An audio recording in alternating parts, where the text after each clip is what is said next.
Hello and welcome to Journeys and Journals. I'm Bernie Martin Beck, and I get to talk to the folk around these parts, Southern Oregon, Northern California, about our history. We've got a treat in store. As the Fords have dropped by and they've been in the area quite a while, listen to their story. Welcome, and you are? Jim Ford. And you are? Shirley Ford. Jim and Shirley. Now the Ford name is very, very popular around these parts. The Ford's Logging. Ford Brothers. The Ford Brothers. And how many brothers do you have? There was Bill, Lloyd, me, and there's three of us were in together in the logging business, and then it went on for 1970, and then Bill dropped out. He wanted to be county commissioner, so we've changed it to Ford and Ford, and then we went on from there. We did it career up until 90. I spent 53 years in the woods, and we finally retired. You know, it just got to the point where we got too old. And when he retired, he brought his toys and his work stuff home. You'll be hearing more about that, because this is fascinating. But what about the two of you? Where did you get together, and what about your family? We met in study hall at high school. He sat behind me in study hall. Did he pull your braids, or? No, he was always borrowing something. Did he pay it back? I don't really remember that. We went together quite a while, and then after we were out of school, I went to work for an insurance company, and that was when they first started road building. Do you remember, Jim? Mm-hmm. Mm-hmm. And then finally we decided to get married. And it was right after the war, and as I spoke before, we didn't have an awful lot of money, but we'd saved our money, and we had to decide whether to spend for a wedding or to buy a car, because for quite a period of time during the war, you couldn't buy a car. So we bought the car, and we went to Reno, and we eloped. Does it work? Does it work? Will it last? Will it last? We were young, but we've been married 61 years. Oh, wow. Now, what did your family think of you eloping? They love that story. It was okay. Yeah. The young ones may, but what about your mother? Our parents, they understood, because we were all busy trying to get started. We were under very conservative during the war. Things were rationed. There wasn't a lot, and you saved your money. We were very conservative people at that time. Oh, we all saved our tin cans and our planted gardens, and we did. That's how we got through the war here in Southern Oregon, everybody pulling together. Yes, they were. Do you remember when war was, when victory was announced? Do you remember? Yes, yes. Horns honking, parades. Were you here then? Now, well, I was working up in Washington at the time when they declared the war. Now, Bill Young told me, he was saying, well, I was just a kid in knee pants then.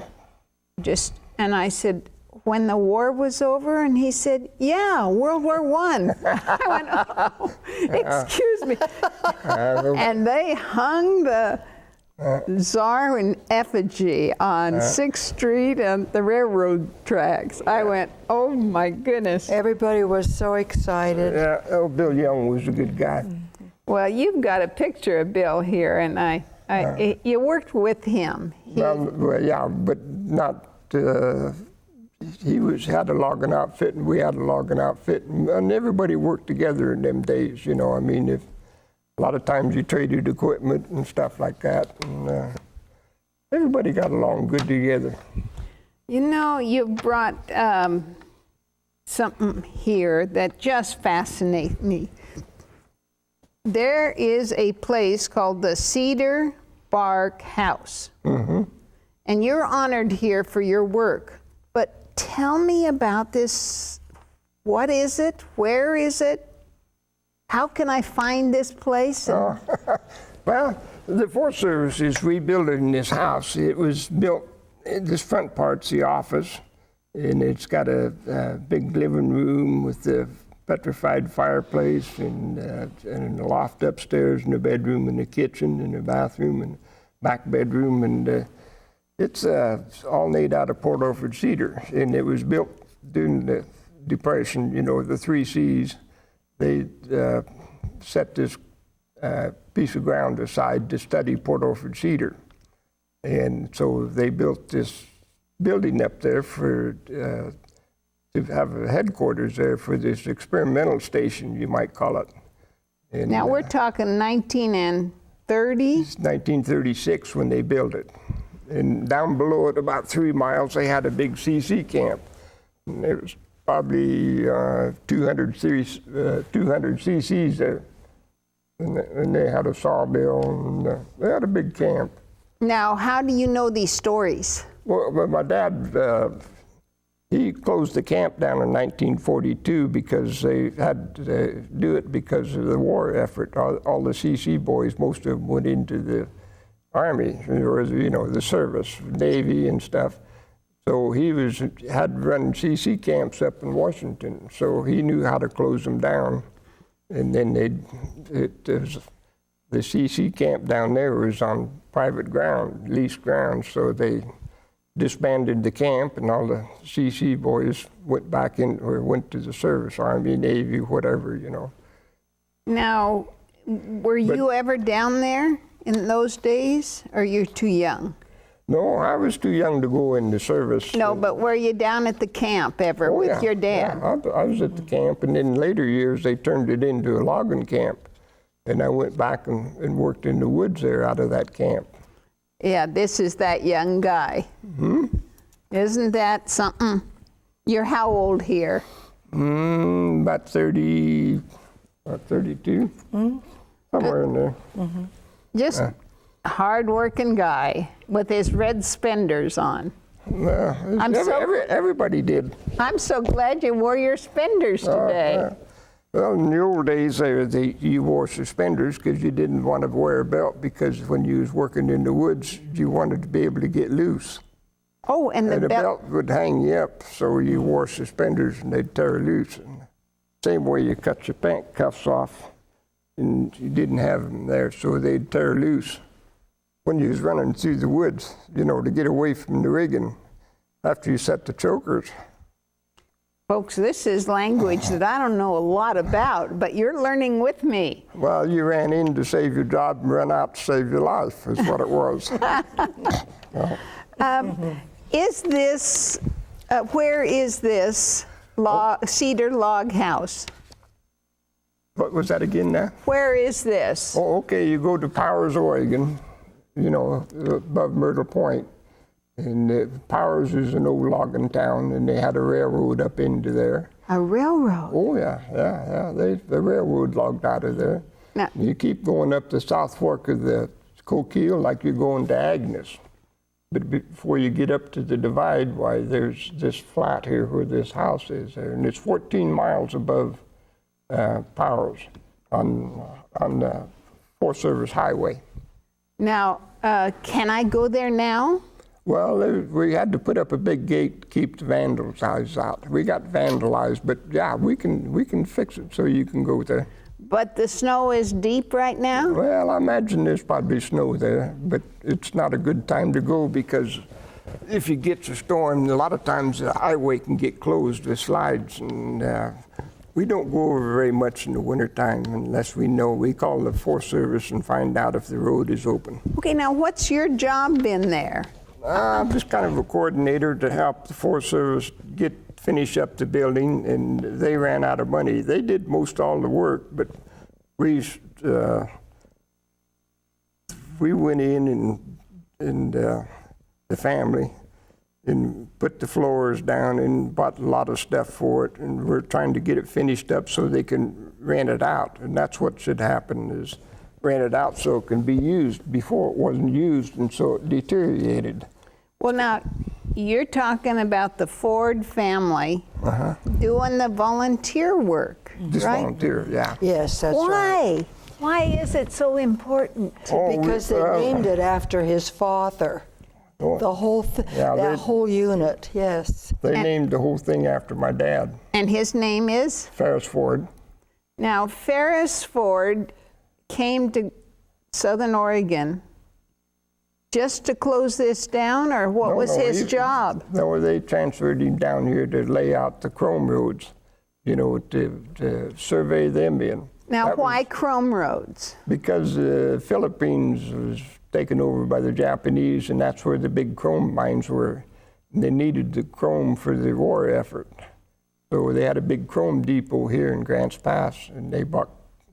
And if you had a ton of chrome blocked out, the Forest Service would build you a road into it and open up the chrome mines so they could get the chrome out. It was what they called a strategic material. And so was Port Orford Cedar, because they used Port Orford Cedar in the submarine batteries. So that was... In the batteries? Yeah, that was a big priority, Port Orford Cedar. So. And so we here in Southern Oregon had a big part in the war effort. Oh, yeah, it was big, yeah. They had a cedar plant here down on F Street, Evans Products. And they had Port Orford Cedar out in Williams out there, and there was Port Orford Cedar, but the big stands is over around on the coast over to Port Orford. Now, is that in Douglas County, or is that over in Coos County? Mostly in Curry and Douglas and Coos County. And the cedar grow well there. Because of war effort, you know, if I don't hear these stories from you, I'm not going to hear them. So I want to know about the war effort, and what did women do here for the war effort? Oh, we all, Jim's mother went, she became a nurse's aide. She went back and so that and she worked in the hospital. But I was younger, so I worked in the insurance. But while we were in high school, we gathered stuff. You know, they had aluminum foil, and I worked on a lookout for planes. We were assigned duties. That was on the Redwoods Hotel. Yes, and it was on top of the Redwoods Hotel, and we would take turns working. With your spy glasses? Yes, and if we saw a plane, we called it in, and during the school year, kids participated in whatever you needed to gather. You gathered food stuff, you gathered clothing, in our capacity as students. And so then after the war, it was in 45 that the war ended, so then Jim and I didn't get married till 47, but that was when you were rebuilding your community, because you had housing was an issue, buying an automobile was an issue, so we were just regrouping as a you know, Southern Oregon. And a nation. Yeah. And a nation, that's right. And new cars came out for the first time, post-war cars. Oh, weren't they? But you were on a list. Yeah, you had, Yes. You had to be on the list. To get an automobile, that's true. What was this car you got for the honeymoon? It was a Ford. Those Chevrolet. I beg your pardon. Chevrolet Coupe.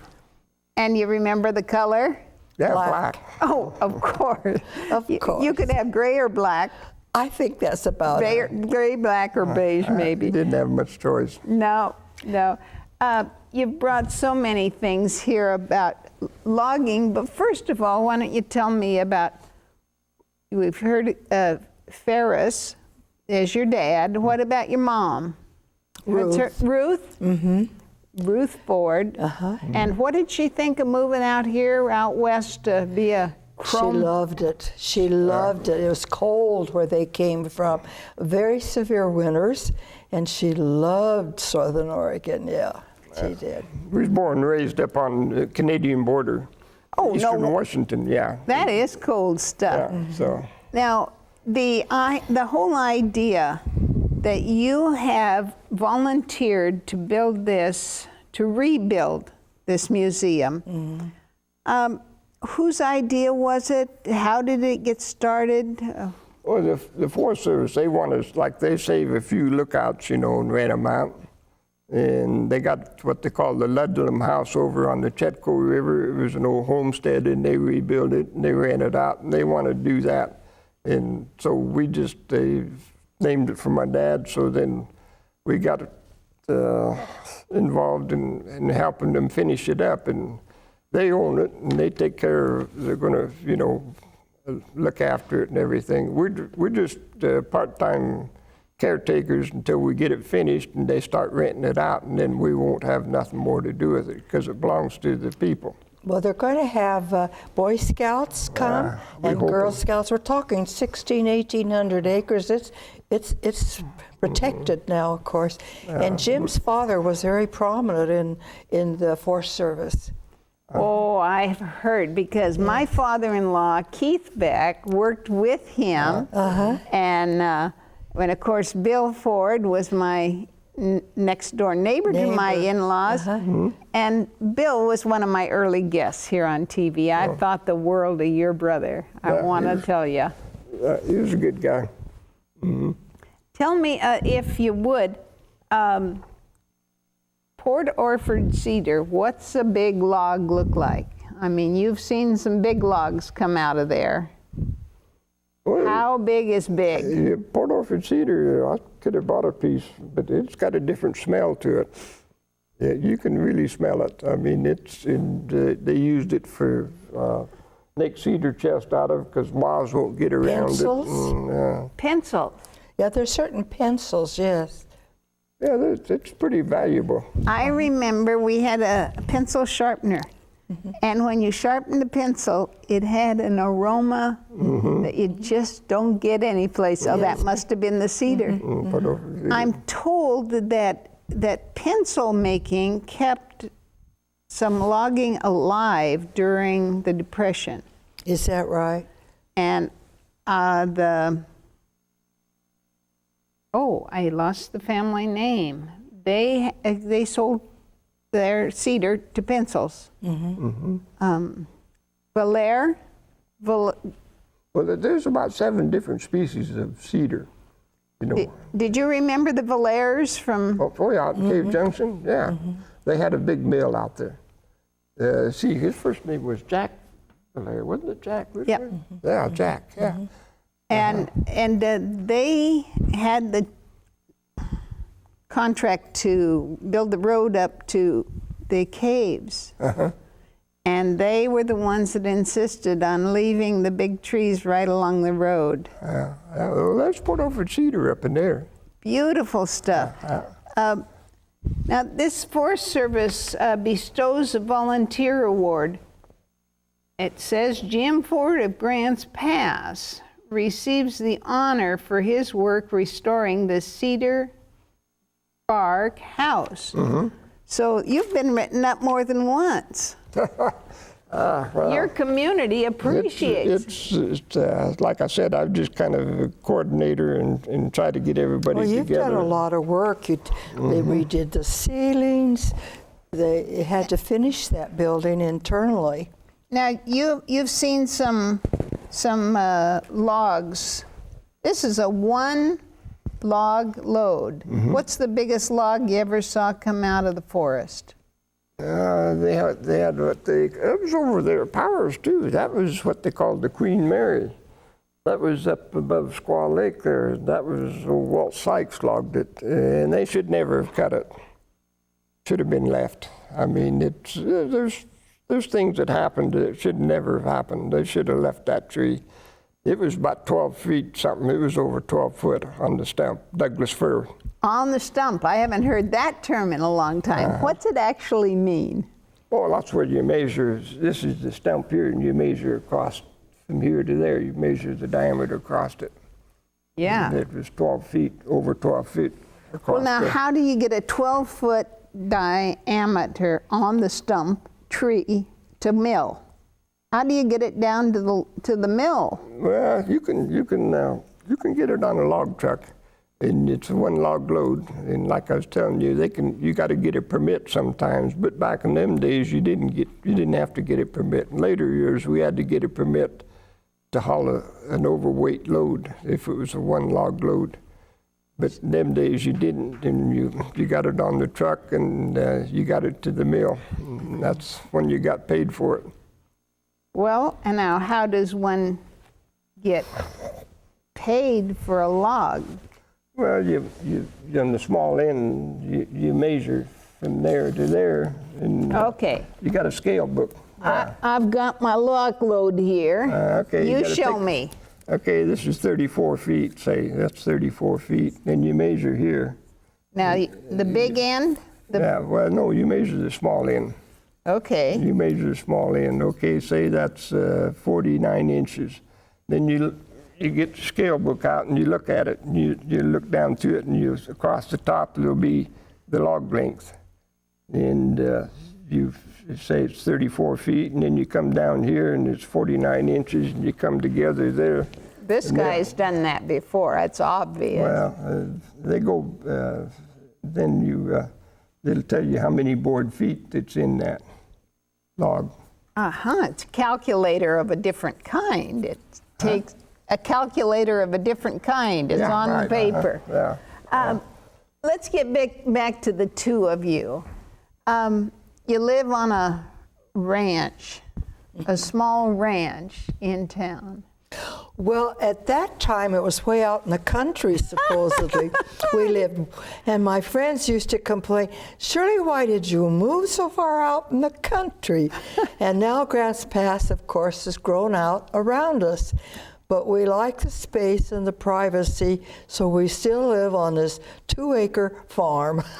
But you own, folks, Highway 199 is a stone's throw from their house, and so is I-5. Yes. But you'd think you're right in the middle of the forest. Well, yes, we kept the trees, of course, and Jim planted, we got 200 or 300 trees he's planted. So we do have a lot of trees. But when we moved there were 6 homes out in that part of the country. And of course, there was no I-5. That came much later. So, and we had a spring that was up on the side hill that came all the way down to our property. That was adjudicated spring that went with that original land and on that home, because it was built in 1912, and that was part of a 160-acre type farm. Do you know who had that? Thayers had it, and A homestead, maybe? okay. It originally was 2 doctors that owned that whole end of town, that whole end of that property, and what was the name of the people that? Well, we've forgotten. But at any rate, he planted the vineyard, and I should have had that picture of that, and I should have brought that. But he. Tokay Heights was named after the vineyard that he planted all the way up the hill. And it was the wrong type of grapes because it didn't do well. But the people that were in that house, he was the one that planted the vineyard. And the school yearbook's called the Tokay, and they're just... Yes. Wow. We've got just a few minutes left, but I want to find out a little bit about counsel that you'd give to the young marrieds about how you've been so successful to stay happily married. Well, I think we had an endurance and a dignity type thing. Jim was gone a lot, and I had 3 sons, and we had cattle, and we raised sheep for 4-H. And so the boys and I took care of the things that went on during the week because he was gone a lot. But women in those days had tremendous endurance. and you knew he was going to be gone, but he was gone 10 days and home 4, and so I don't know. That was the way our life was. Well, now, where were you gone 10 days? Well, it would depend on where we was at. We worked a lot over on the coast, down in Northern California, and we'd set up a camp. Now, you mean down by Happy Camp, or? Oh yeah, we worked out of Happy Camp and down out of Bernie and over at Gold Beach and up at Prospect, and you followed the work, and that's the way it was. And we just nothing we could do but follow the work. Well, I was a logger's wife. All loggers' wives did this. You didn't think a lot about it. No, everybody we did would it. get together, loggers' wives in our families, do a lot of things alone because our husbands were working away from home. You know, that sounds like the way women have done forever. Yes. You know, whether it was a sailor's wife or... Yes. Yes, Well, I everybody think so. did it. You didn't think anything about it, you know. Well, were your accommodations good up there at the camp, or did you... Oh, you did a lot of make-do.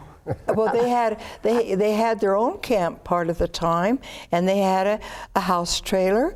And Ruth Ford, after we lost Dad, she would go with them, and she cooked for the crew. Yeah, She was a fabulous cook. She was a good cook. We had we just had one trailer. We were set up for a cookhouse. And They lived in tents. Oh, we'd set up a tent. and then- because when Mrs. Valere, they'd move these units in on the train. And, you know, they'd just pick up their motorhome on the train. It wasn't really a motorhome, but it was just, what do you call them? Cabins, I guess? bunkhouses. Bunkhouses, moving to we're out of time. But I want to thank you both so very much for sharing your story. It was our pleasure. You bet. I'm Bernie Martin Beck, and this has been a trip on, well, back in history. I hope you've enjoyed it as much as I have. This is farewell for Journeys and Journals for now.